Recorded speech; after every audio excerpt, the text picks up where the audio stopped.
to Chess Talk, episode 243. Hello. Cody's here. Brittany is here. Hi. Chloe is here in the back. Oh, pouting. Yeah, and we're going to talk about some more Saul, talk about some music, and just doing our usual catch-up. So, here we go. How have you been?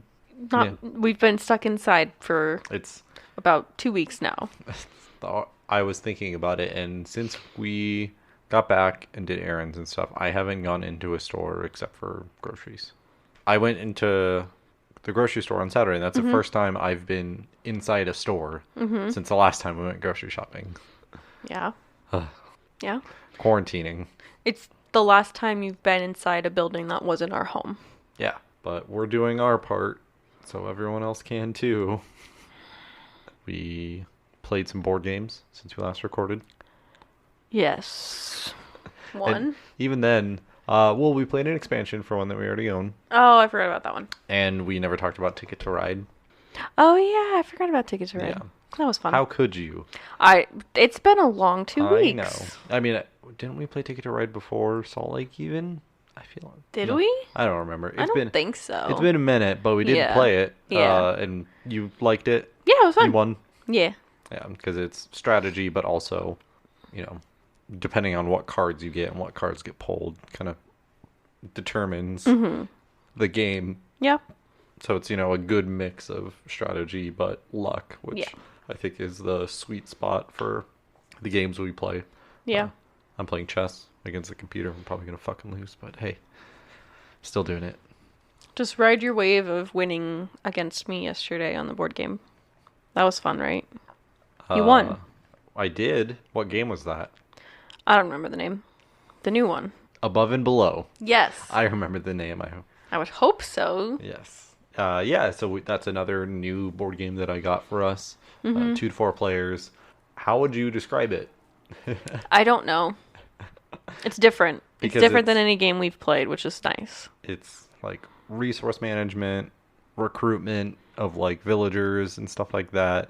So it's like you kind of got the Lords of Waterdeep thing where you have agents, which determines like what you can do, but it's more complex than that. Yeah. And like you kind of have quests, but it's all based on die, which is nice. Yeah. I don't really know how to describe it. It's different. It's fun. There are a lot of rules. It's really front heavy, I guess, but then it's pretty simple once you get going. Because, I feel like we set up and playing a game was probably like hour and a half, closer to 2. Yeah. But, playing the game was maybe half of that. Maybe. Yeah. Like, I felt like we could have done a second round and have finished it fairly quickly. Yeah. Yeah. But you won. I did. How'd that feel? I don't know. I don't know what that feeling is like. But it happened, so how did it feel after you won? It was just strange and new and different. Yeah. It's legitimately the first time I've won. I couldn't remember. I can't remember the last time. You time. won Bang. I did. That's you won Bang. Yes. But this time, I wasn't berated the entire time I was playing. You just get mean. You get mean. But, okay, so aside from those two, I guess, then, like, it's probably been since one of the first times we played Lords of Waterdeep, which would have been back in, like, December. Maybe. Yeah. Either that or one of the first times you won Catan. But that's happened. You have won Catan before. I can't remember the last time that happened, so I think it's been a good 3 to 4 months since Bang before I had won a board game. Yeah. And it's just compounded on the fact that we play board games more often, so it's like I'm losing more frequently now. You're the one that wanted to play board games. Yeah, it's fun. Is it fun losing? Yeah. Okay. Because like you're a good sport about it most of the time. I'm a good sport once the game's over, but when you're playing, you gotta, be mean. Yeah. That's how it goes. But yeah, we talked about it after, and it's like it doesn't necessarily feel competitive. Yeah, you kind of just get wrapped up in what you're doing, and then at the end, it's like, oh, I won. Yeah, it's like, oh yeah, there are points in this game that matter. Yeah. So it's like... I think having so many options helps. And I think that's specific to the 2-player version, because in the game, there is like an array of villagers you can train / recruit. Like, so you add villagers to your pool. There's a assortment of buildings and outposts you can get as well, and I think with just 2 players, it leaves a ton of options open. Yeah. Whereas once you start getting up to 4 players, I imagine that it will More shift. people will be like stealing the thing you wanted more often. Exactly. Not intentionally, but that they only need happened once, I think, to us, where you took something I wanted. Yeah, the worst thing that would happen between us is the villagers, as you recruit them, they go in order of like cost, and Yeah. so they get more expensive. And so like I would get the 2 gold villager, and then you would have to pay 3 for the next one or something like that. But for the most part, it's pretty independent, which I think adds to it. Like it adds to the enjoyment that we had Yeah. out of it. I don't know if they have expansions, but I'm sure that would add a lot of interesting things to Yeah. it, because I definitely want to play it more. Because like there are special characters that neither of us really got to see. Yeah, because one of the options you can do is explore, which basically like you go into like a cave, and it comes with this like book of encounters, and It's there's like a binder. it's like 200 different encounters you can get, and you get different rewards for doing things, and like it makes it feel fresh. I think even though we only played once, like I can imagine there being really good replay value out of that. Yeah, I agree. Yeah. So Yeah. it was fun. One of my favorite new games. Yeah. Yeah, I definitely enjoy it. Could see it being played on the podcast just because I think it's not so much that you need to rely on visually. Yeah. But Yeah. And then the other game we played was the expansion for Pandemic. Yes. Very on the fitting. Brink. Yeah. So fitting. When I was buying it at Oasis Games, the guy was like, "Well, that's pretty coincidental," and that is interesting. I think that now that we have that, we're probably never going to play the base game again, just because I don't think it changes too much. Because even if we don't do the scenarios that it comes with, we Yeah. definitely want the different roles that Yeah. it gives, just because more roles is better. Yeah. So we played one round of that. We definitely messed up because we put all the event cards in, Yeah. There were too many events. and it wasn't until after we were like about to finish, it's like, oh, it's 2 event cards per player. Yeah. But we had like 10. 13. Yeah, there was a lot. Oops. It's fine. I'm sure that's why we won as handily as we did. Yeah, we won really fast. So, oops. But hey, It was fine. fun. Yeah. Yeah. It was I nice. like co-op games. And I mean, that's the next game that's coming is another co-op game. So I'm sure you will enjoy that too. Which one is that? The Eldritch Horror. Oh, I want to okay. say something like that. Yeah. Okay. And then the other one that we still have yet to play is Aeon's End. That's 100% co-op too. Okay. So Yeah. yeah, the only one that isn't co-op that we have left is the Champions of Midgard. Mm-hmm. And even that, like, I feel like it's going to be a similar thing where it's like you're just kind of doing your own thing, and if you happen to screw someone over, it's Yeah. sorry, but I need it. Yeah. Not so like vicious as Catan or even Lords of Waterdeep with like mandatory quests and things like that. Yeah. Are you winning? I mean, I'm not losing. I've literally lost as I said that. Jesus. I don't even know what to say to that. I can't do a take back. Fuck you. Can I? Yeah, I can. Okay. No. I made cinnamon rolls today. You sure did. How were those, Cody? They were good. Yep. Cinnamon rolls. Tasty. Nice and soft and fluffy. So say they were amazing. Yeah, they're really good. The bottoms were very like sticky caramel cinnamon or whatever. Like it was just very like too crispy to really like enjoy. Like the one I had like had a huge flake on it, but otherwise like just ignore that piece. I'm like, yeah, they're 10 out of 10 cinnamon rolls. The brown sugar caramelized Yeah. with the butter. Exactly. And so I like it. it was gonna happen. You can't really avoid that. Yeah. So yeah, those are good. But otherwise, you haven't been baking too much. No, which- because everyone keeps buying all the fucking flour. Not the last time. This last time that we went. There were 2 bags of flour. You're a fucking king Yeah. with that many flour. Yeah. More on the weekly catch up. I did watch the first season of Castlevania because there's some new gaming podcasts that I found, MinnMax, and they talked about like season 3 just coming out, how they really enjoyed it, or one of the guys did. So It's an anime, right? uh, It looks like an anime. yeah, it's like the same style, but like the dialogue is the least anime shit I've ever seen. Like it's very casual, Okay. and like the main character. They're not yelling all the time. No, like I would compare the main character to Geralt from The Okay. Witcher. Like, that's probably the best Weird. description I would give. And really, the first season is 4 episodes, 20 minutes each, so I just looked at it as like a long movie. Yeah. Or a kind of standard length movie. It's 80 minutes.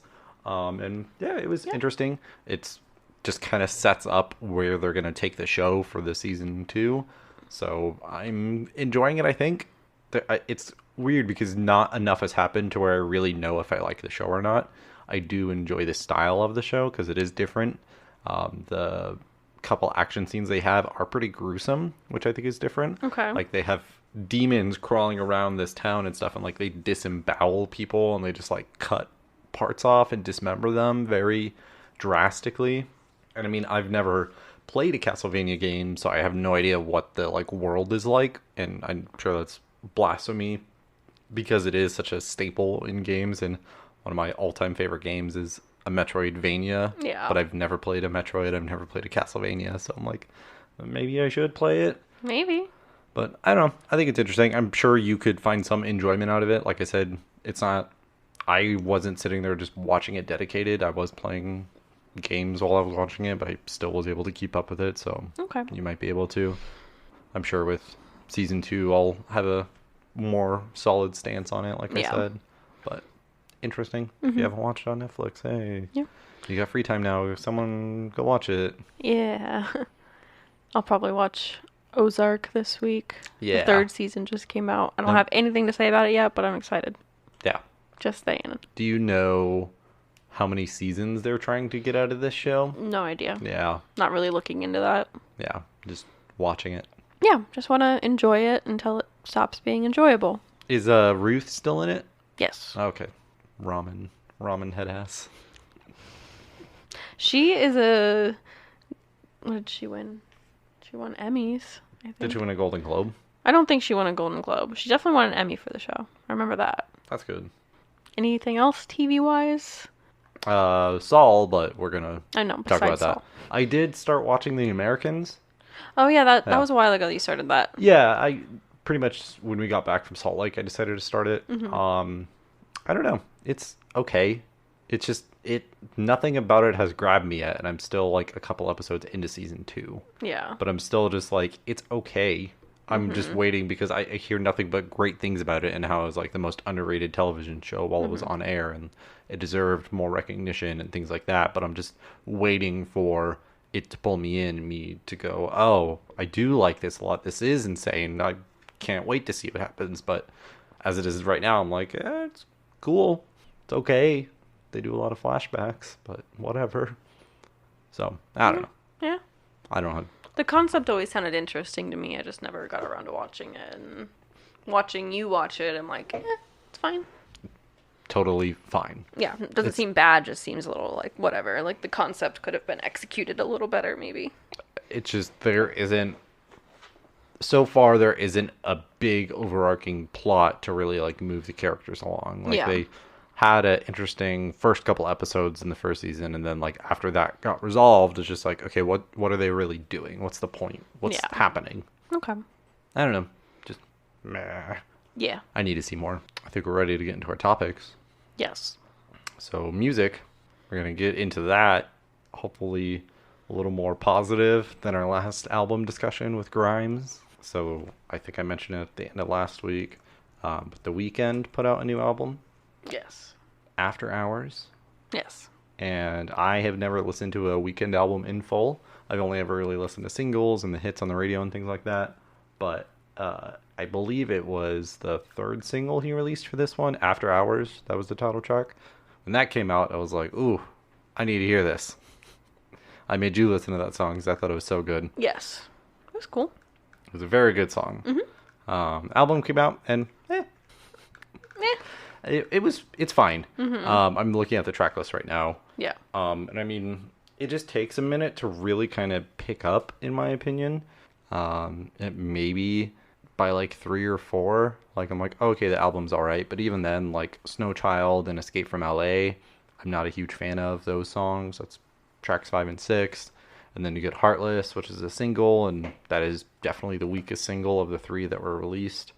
But then Faith Blinding Lights, In Your Eyes, Save Your Tears, Repeat After Me, and After Hours. I think those are all, that's like a solid run of tracks. Definitely After Hours and Blinding Lights are my favorite. I know that Blinding Lights is like a huge 80s influence, and that's different for The Weeknd. But again, since I haven't listened to his other works, I can't really compare too much. Mm-hmm. But I think it's not a bad album. Yeah. By any stretch. I wasn't bored listening to it. It was just like some like tracks just fall flat compared to the others, and so I just don't see the need to go back and listen to them again. Okay. Do you have any? Not really. Yeah. I liked the song you showed me. I'm not a huge Weeknd fan. Don't dislike his music. He has some catchy songs, but meh. It's fine. I mean, Yeah. I'm sure you're the same as me. Like, you listen to the singles, the songs that play everywhere. Yeah, but I did want to check it out because I can't. He's talented. Abel is a very talented man, artist. His name? Abel, yeah. Weird. You're on a first name basis. I only him? know that because the Needle Drop, Anthony Fantano, his review of it, like, he only calls him Abel, and it's weird. Okay. I mean, I think he's doing it just to, like, be funny. Yeah. But yeah, the Needle Drop, I listened to his review on it. I want to say he gave it like a 6 or 7, something like that. Like, pretty solid for him. Yeah. I would probably give it still probably only like a 6.5 because I don't love it, but it does have that good run of tracks. Mm-hmm. And definitely After Hours and Blinding Lights, like, I'm sure I'll be listening to for years after this. So it has that going for it. Yeah. We can now talk about Gambino. Surprise. Yeah, he dropped that on March 15th, because that's the name of the album. Was that actually when he dropped it, or I don't know. I think it was like a couple days after that. It might have been the day he put it up on that website and then took it down. Yeah. Because for the backstory, on Spotify it came out the week after, March 22nd. Yeah. And so I think a week before he put it up on this just website called Donald Glover Presents. Mm-hmm. And someone just randomly tweeted out that URL and people went to it, and like it just had like a play and a pause button on the website, and it would just play the album over and over again. And then they took it down after a day, and then the next week they dropped it. Yeah. This is an interesting album. Mm-hmm. After I listened to it the first time, I got this vibe that I was like listening to a play. Like, it had a weird kind of like cohesion going throughout the album, and it kind of made it hard to want to go back and listen to individual songs. Yeah.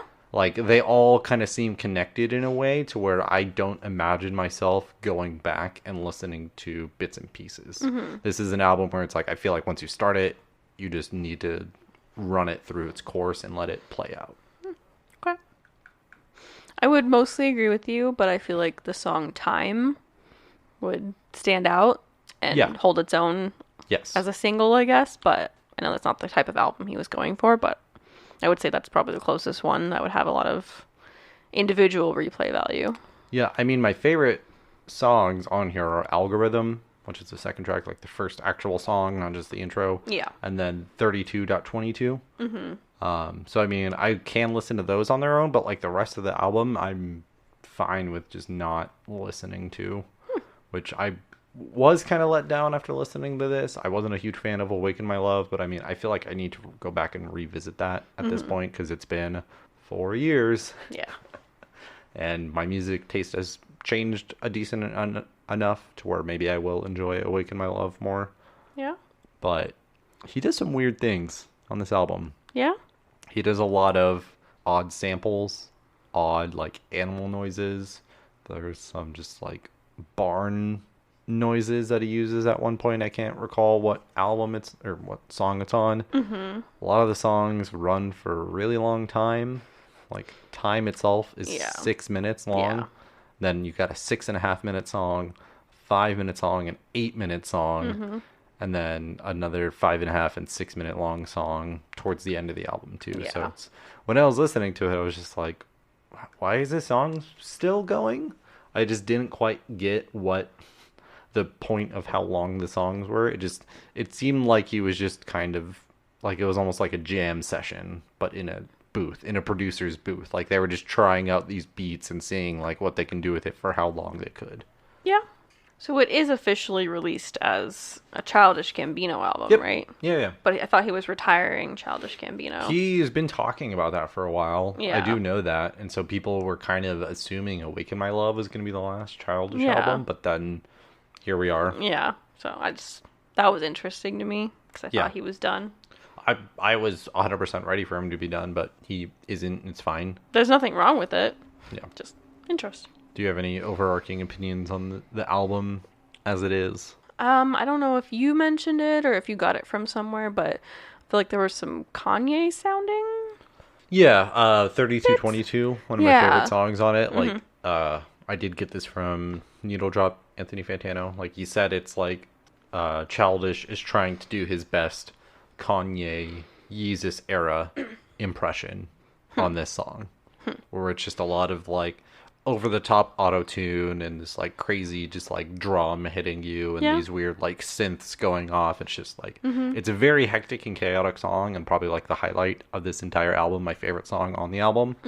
But yeah, even aside from that, I think there was a lot of Kanye influence on this album. Yeah, whether or not that was intentional, I don't know. Sure it was. I don't know.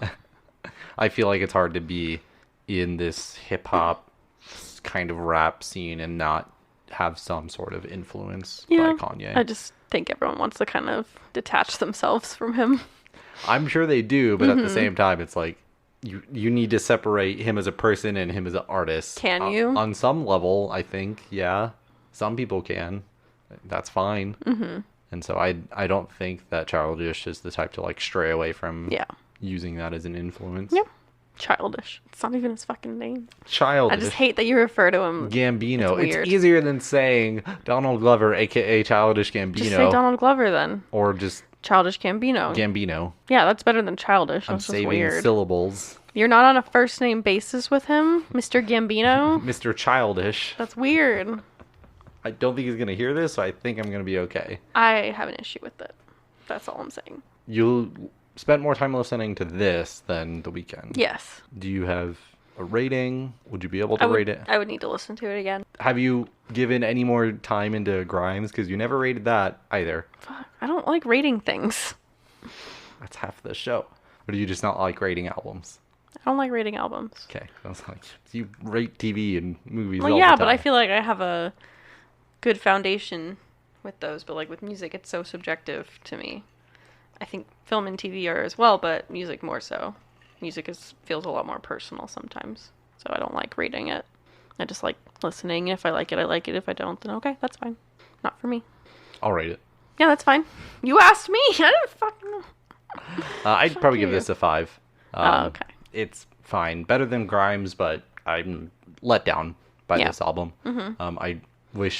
I'm sure a lot of his fans wish he would go back to an album more similar to Because of the Internet, where it was a good mix of some more rap heavy hip hop songs and then just the more like funky hip hop songs and not just like 90% funky hip hop, which it's cool, but it's like I want a little more than that from him.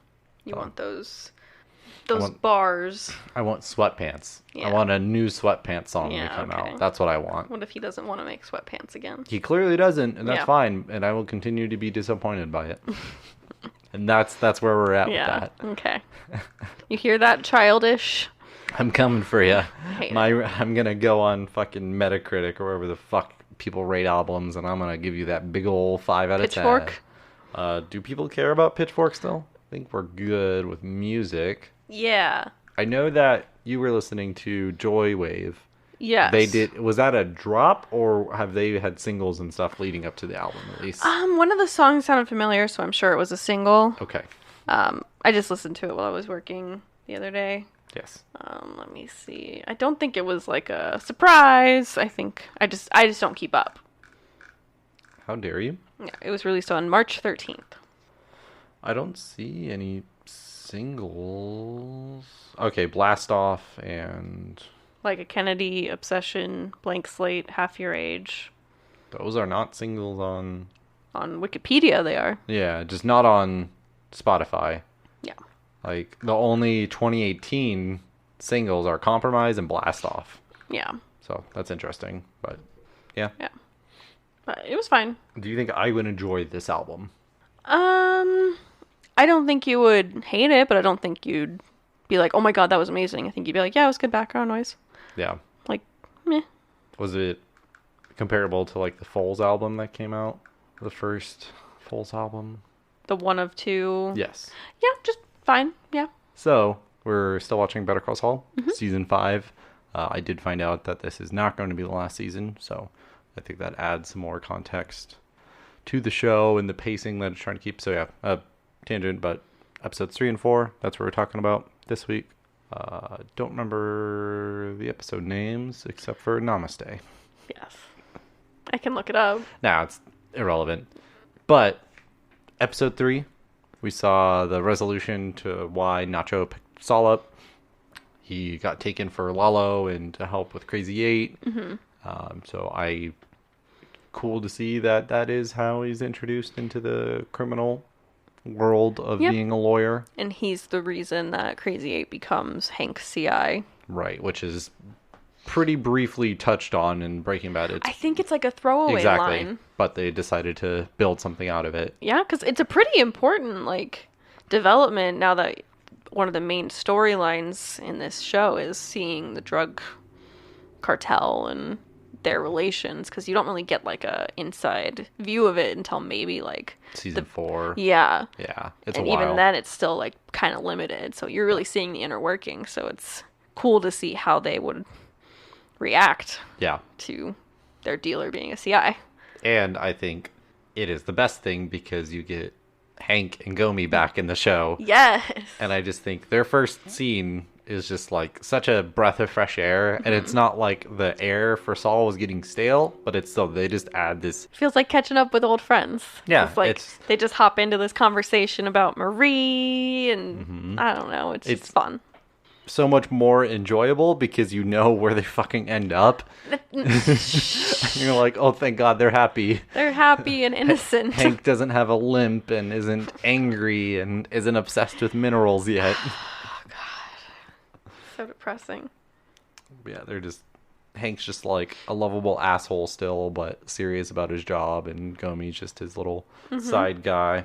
That was my favorite part of episode 3. I don't even remember the rest of episode 3, but that was great. Then we also had Kim going to the place. The Mesa Verde call center is being built, and they bought all this land, and there's one person left that just won't leave. Yeah, but all his neighbors have already left, and their houses have been demolished, and he won't. Yeah, they have a court order saying he has to, and he's just...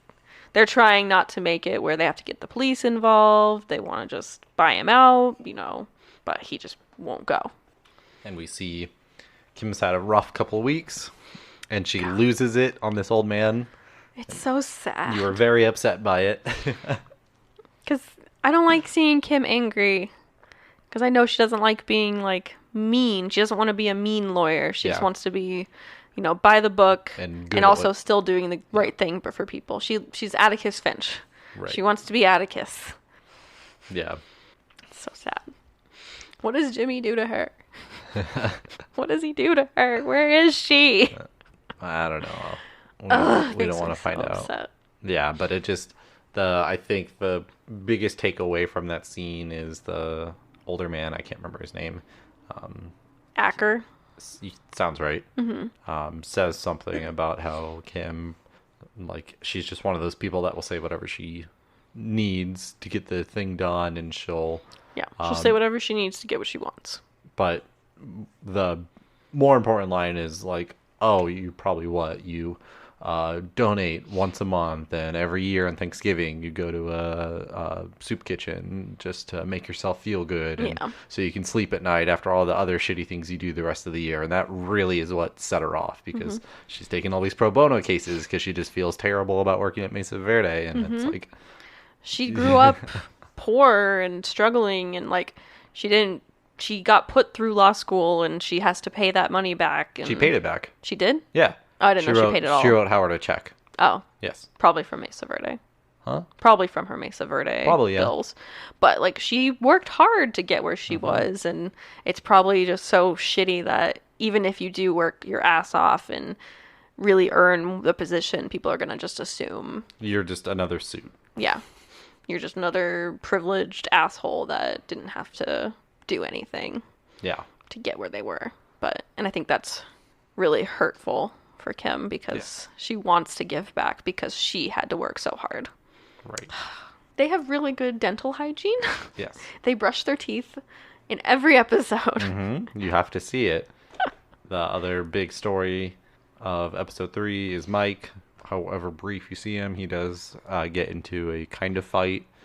Not really even a fight. Like, he walks by this house with a bunch of thugs, and they try and, like, harass him for money, and he takes one down, the rest leave him alone. Yeah, he, like, breaks his fucking shoulder, essentially. I hate that sound. I know it's just TV, but... Yeah, so that's where Mike is at the end of episode 3. Then we got episode 4. You see more of Saul catching up with, like, the hooligans from the first couple episodes. And to me, it feels like as soon as he changed his name to Saul, like, he just kind of embodied that character instantly. Like, there isn't this slow build-up to how he is in Breaking Bad. Like, when he's talking to these people in jail on this episode, it's just like, this is Saul.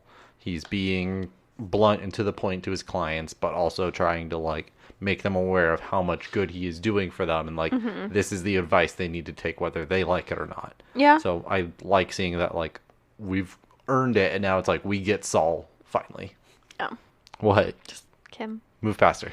No, never. So the cartel kind of storyline. Yeah, with Gus. So Lalo had Crazy 8 give them real information about Gus's operation.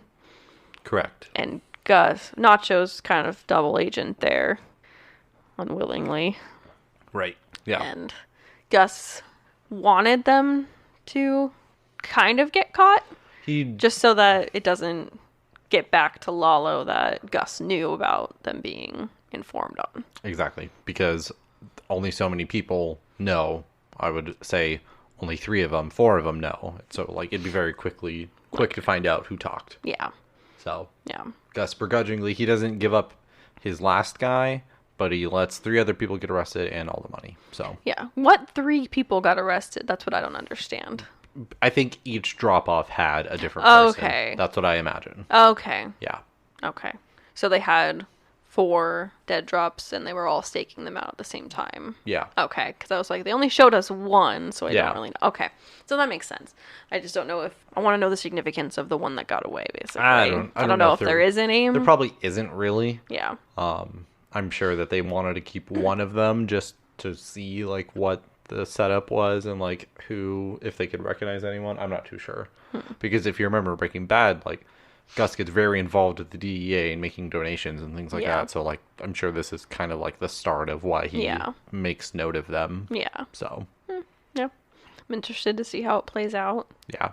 It's really nice to see Hank and Gomi again. Just back at it. Yeah. I'm sure we won't see them super consistently. I'm sure after these couple of episodes, like, they'll drop off. Yeah. But yeah, it is nice. And it is nice to know, like, in the Better Call Saul universe that they will just be happy and fun. And that's it. That's all that ever happens to him. Anyway. Yeah, I don't know. This is one of the best shows. Every episode just seems to keep adding more and more, and, like, even though it feels slow at the same time, so much is happening, and you need to remember so many different characters and, like, their threads and things like that it makes it not slow. The continuity is very good, but, like, someone that's in an episode in the first season is going to be referenced in season 5. And they're not going to re-explain it to you. They're going to be throwaway lines, but it's a very consistent universe. And that's what I think its strong point is. Yeah. Consistent from Breaking Bad to Better Call Saul. The only thing I do want explained at this point, this part of the season, is why Jimmy threw the bowling balls at Howard's. I think your thought about how Howard just enabled Chuck, whatever, and just was kind of a dick to him. Yeah. And he's kind of just like, nah, fuck you. Yeah. But he bought the bowling balls before their lunch meeting, so it's weird. Yeah, he probably had an idea of what the lunch meeting was about. But yeah, that was the opening scene, was him, like, finding something to throw. Yeah. And bowling balls. Yeah. And he needed 3 to Yeah. make sure he got his target. I just don't know the significance, if there is any, or if he just like, no, fuck you. I'm sure it's mostly that, but Okay. I wouldn't be surprised if this gets touched on Yeah. more in depth. Because we haven't seen Jimmy bring it up to Kim, but I wouldn't be shocked if Kim is like, oh no, you should take that job. Yeah. But maybe after the Saul versus Kim court scene, maybe something's going to change because... I saw someone in the discussion thread talk about, like, Schweikert is Kim's boss. Yes. Knows who Jimmy is. Yes. And he knows that Kim knows Jimmy, so Yes. he's gonna find out that Kim put him up to it. Right. And she's gonna get in trouble. Yep. So it's like, I want to see how that plays out. She'll try and play it off as like, oh, small world. Yeah. Or pretend like she's mad at him for Taking it and going against her. I don't know. Who knows? I guess we'll have to find out. I guess. I mean, unless her boss, what's his name? Schweikart? Something like that. What if he just never is in the courtroom, doesn't ever see him, and all he sees is just Saul Goodman on paper? Like, Yeah, it's he not. might not know who Saul Goodman is yet. I don't think it's out of the realm of possibility that he never actually sees Saul Goodman in person. Yeah, I don't know. Yeah. Know. Just interesting. The way that Saul got Mr. Acker as a client. Oh. His proposal. Genius. Yes. It's, I don't even want to describe the scene. No, I didn't expect a scene like that to ever exist on television. I'll say that.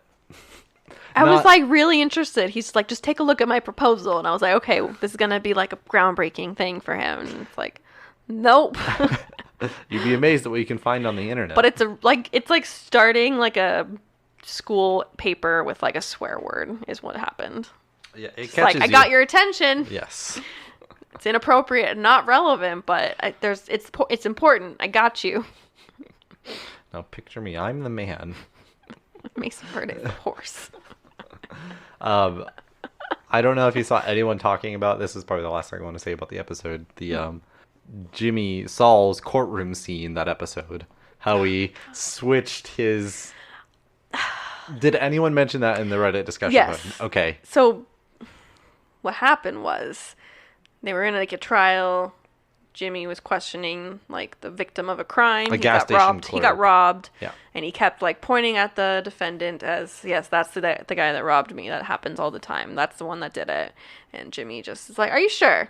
He kept asking, like, kept being sure. Like, you're sure that was him? Yeah. And he was insistent. Yes, that is him. And Jimmy had just some random guy that kind of looked like bartender. him be sitting at the defendant's like table, and the real defendant was just in like the gallery. Yeah. And it like I've never seen a more realistic depiction of probably what a judge would do in that situation. Where they have to keep their calm, and they're just like, fucking... And she added, like, I'll see the counsel in my chambers after... Yeah. Just like, what the fuck? Yeah. Like, there's no way to tell the jury to forget that. Yeah. Like, you can't... Because, like, a lot of the times, if something is, like, objected to and sustained, and then, like... the judge tells them, like, disregard that testimony. Yes. Disregard that. You can't disregard that. No. So Jimmy got a mistrial. Which is what he wanted. Yes, but I saw people talking about, someone was like, I'm currently in law school taking this class, and I feel like that's something that would get him either held in contempt or at the very least disbarred again. Yeah. Definitely, like, sanctioned. Yes, he would definitely get sanctioned for that. So, But it's a really funny scene. it's hilarious. And it's such a, like, Saul move. Yeah. Fucking- That's what I'm saying. It's like, we have Saul, and, like, he's already Saul. Like, he's just doing this absolute insane stuff. God. I really liked that Kim wasn't, like, mad at him, because No. she was just like, yeah? She's, like, teetering on this good, bad kind of line, and, like, she swings one way or the other, and right now she's definitely on, like, the let me be a fucker and do crazy shit. So, Yeah. and she knows Saul will help her in that Yeah. instance. So, yeah, that was a really good scene, and So funny. like, again, you wouldn't want courtroom scenes in Breaking Bad, but in Better Call Saul, it's, like, the best part of the show.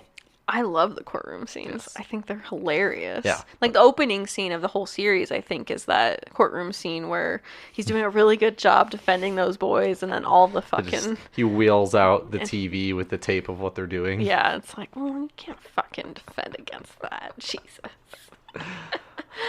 Oh, it's so good. A lot of people apparently thought this spinoff would be like a case of the week courtroom drama, but like... Character studies. They use it so sparingly. And on top of that, scenes, but it's so good. On top of that, there was a year where you couldn't even be a lawyer, so you had to fucking do something else. Go through Kim, the boring banking law. Boom. Such a good show. So slept on. Watch it. I think if you're outside of the U.S., it's out on Netflix, like week by week. You get a VPN. NordVPN. Use the promo We're not code sponsored. Chess Talk. It doesn't work because we're not sponsored. For 66% off your first order of 2 years. It's not a thing. Anyway, that's it. That's the episode 243. Yay! Hey! Thanks for listening. We will be back next week talking about The Platform on Netflix if you want to watch that and get your notes ready to compare to ours. We will more than likely have a guest on, so maybe get excited for that. Talking about more Saul, and I think that's it. We'll see. Obviously, touching up on the world, see how it's all holding together this time next week. So we're gonna be fine by Easter, Cody. Fucking got my church outfit already picked out. So thanks again for listening. Yeah. We'll be back. Tell us how quarantine's going for you. Send us a message on Twitter, chess_talk. I post Chloe pictures. I post when I'm streaming. I did start doing that now. I've seen that. Twitch.tv/Dr. Shivargo PT3. It's like part 3, but PT. Yes. So if you want to watch me play, typically it's been some WoW and some League of Legends with old Chess Talk veteran Derek. Yeah. Is Derek on? He's been on 3 episodes. Oh, I didn't know that. Yeah. I usually do them as like the in-between season episodes. Oh, so that's like Derek right. and I would That's record. right. Yes. The bonus ones. Yes. So if you want to go check those out, it's always a fun time. Check out the Twitter. Check out Twitch. We're also on YouTube. Just search Chess Talk Podcast. We're on Spotify, Apple, Stitcher. That's it. See you guys next week. Bye.